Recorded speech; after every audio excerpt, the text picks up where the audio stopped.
দেশে রক্তের সবচেয়ে কম মূল্য হলো আলেম ওলামাদের। পিলখানা বিচারের কমিশন হয়েছে, জুলাই হত্যাকাণ্ডের বিচার প্রক্রিয়া শুরু হয়েছে, কিন্তু শাপলার বিচারের কোনো অগ্রগতি আমরা দেখছি না। আওয়ামী পুনর্বাসনের একটি সফট রেস চলছে।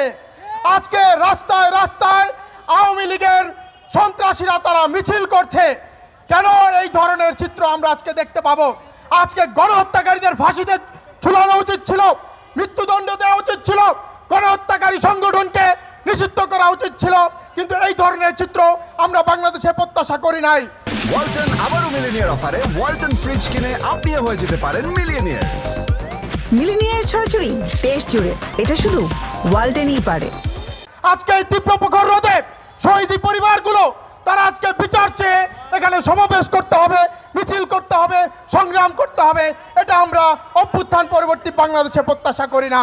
অনতিবিলম্বে এই গণহত্যাকারীদের বিচার নিশ্চিত করতে হবে। সংগ্রামী সাথী ও বন্ধুগণ, শেষ কথা, এই দেশে রক্তের সবচেয়ে কম মূল্য হলো আলেম ওলামাদের।